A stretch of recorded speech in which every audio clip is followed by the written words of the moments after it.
नमस्कार दोस्तों।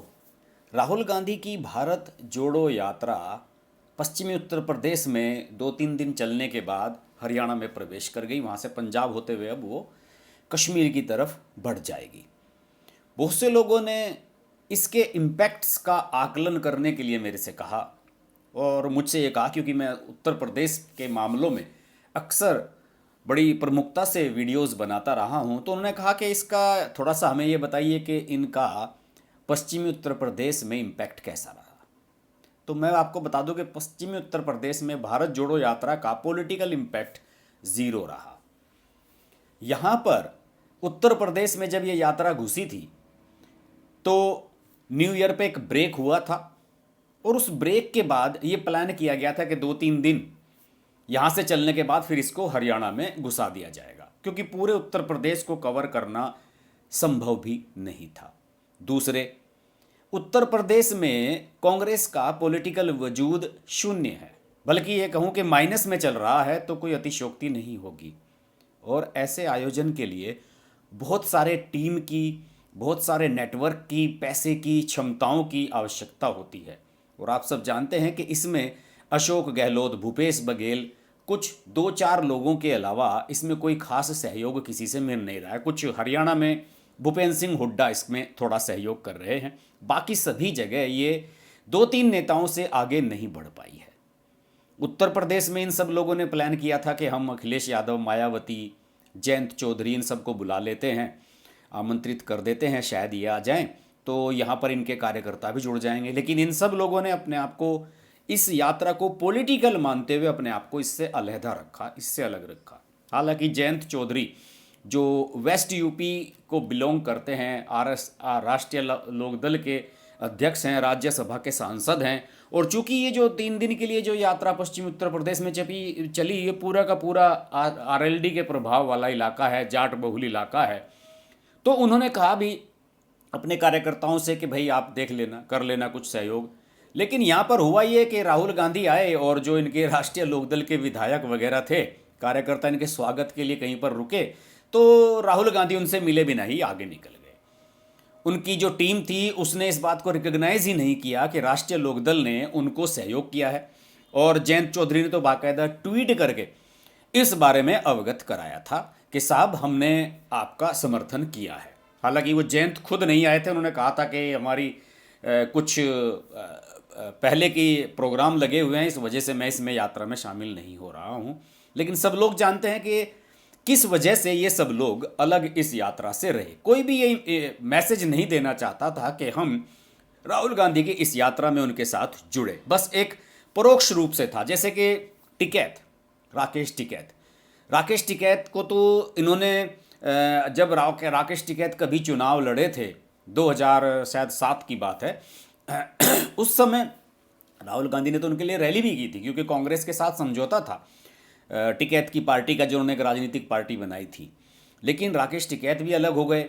उन्होंने कहा कि हम कार्यकर्ताओं को कह देते हैं कि आप चले जाइए, लेकिन मैं खुद नहीं जाऊंगा, क्योंकि हमारा संगठन राजनीतिक है, अराजनीतिक है। तो इसका मतलब क्या हुआ? इसका मतलब यही हुआ कि सब लोग भारत जोड़ो यात्रा को एक राजनीतिक आयोजन मान रहे हैं और इसी से एक डिस्टेंस बनाकर रख रहे हैं सभी दल। तो उत्तर प्रदेश में कोई इम्पैक्ट इसका नहीं रहा। बिहार में ये यात्रा गई नहीं, लेकिन बिहार में जब यात्रा ये नहीं गई तो उसका कुछ ना कुछ तो सामने आना ही था। आपको याद होगा कि प्रशांत किशोर भी एक यात्रा निकाल रहे हैं और उनकी यात्रा भी लंबे समय से चल रही है।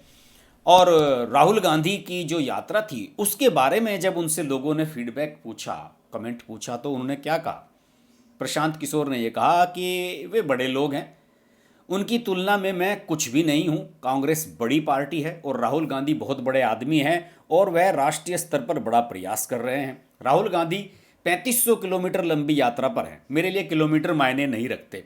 मैं भी अक्टूबर से बिना रुके चल रहा हूं, वो जन स्वराज यात्रा, कुछ इस तरह की यात्रा निकाल रहे हैं बिहार में, और लेकिन मैं इसे अपनी शारीरिक फिटनेस के सबूत के रूप में नहीं दिखाना चाहता।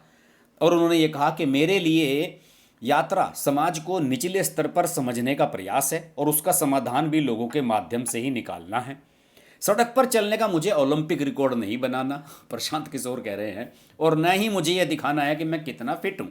मुझे जनता की समस्या को समझना है, इसलिए मेरी यात्रा की उनसे कोई तुलना हो ही नहीं सकती। और यह छठ की तपस्या की तरह है। एक पानी का घूंट ले सकते हैं, लेकिन सच्चे भक्त इस तरह का समझौता नहीं करते हैं और 36 घंटे का भीषण उपवास पूरा करते हैं। प्रशांत किशोर ने राहुल गांधी पर कमेंट करते हुए यह भी कहा कि मैंने न तो नए साल पर ब्रेक लिया और न ही मैं घर गया, ये मेरे लिए नहीं है। मैं आपको बता दूं कि प्रशांत किशोर 2014 के लोकसभा चुनाव में नरेंद्र मोदी के साथ जुड़े रहे। हालांकि मुझे नहीं पता कैसे जुड़े रहे, लेकिन वो क्लेम करते हैं कि उन्होंने उनका राजनीतिक जो पूरा तामझाम था उसके मैनेजमेंट में उनकी हेल्प की थी। उसके बाद वो नीतीश कुमार से भी जुड़े। नीतीश कुमार ने तो उन्हें जेडीयू में शामिल करा लिया था, फिर टीएमसी में भी गए। आजकल सुना है कि केसीआर का काम देख रहे हैं। बीच में कैप्टन अमरिंदर से भी जुड़े थे और बीच में उन्होंने कोशिश की थी कि विपक्ष को 2024 के लिए एक किया जाए, लेकिन राहुल गांधी ने उनकी बात को तवज्जो नहीं दी थी।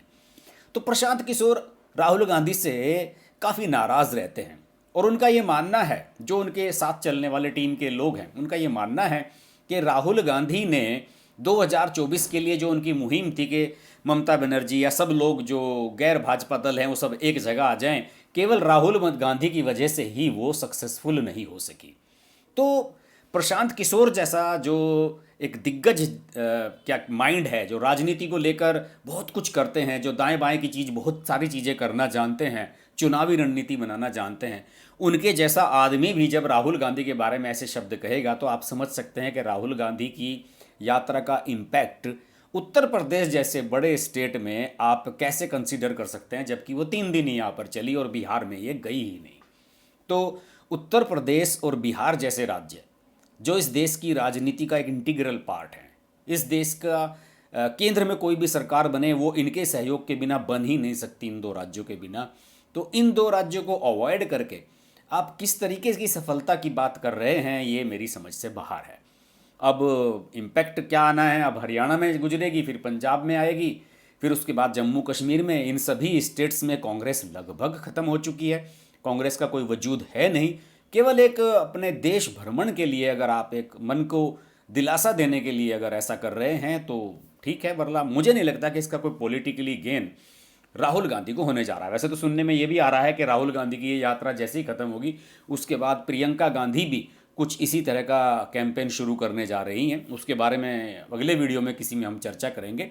लेकिन फिलहाल यही है कि उत्तर प्रदेश में, बिहार में इसमें इसका भारत जोड़ो यात्रा का जो इम्पैक्ट है बिल्कुल शून्य है और इससे किसी भी तरह का राजनीतिक लाभ कम से कम कांग्रेस को मिलता हुआ नज़र नहीं आ रहा है।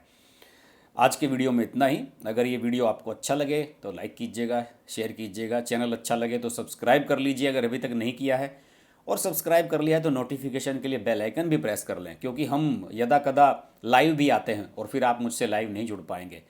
फिर होती है मुलाकात आपसे। नमस्कार।